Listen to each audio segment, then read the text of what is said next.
តែជាមិត្តនិស័យឲ្យមានថ្ងៃស្គាល់អ្នក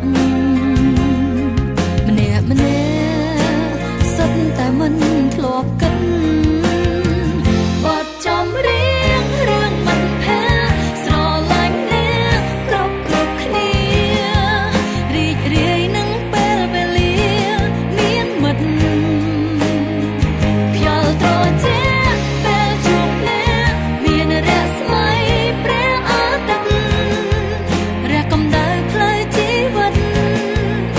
គឺជាកម្លាំងចិត្តពីមិត្តភក្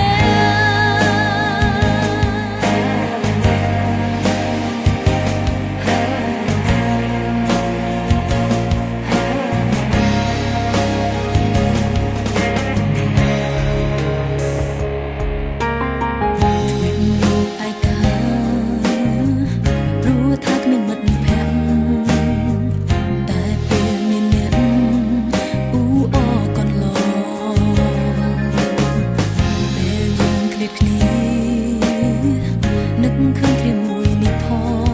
ងនេះជាបំណងនៃចំ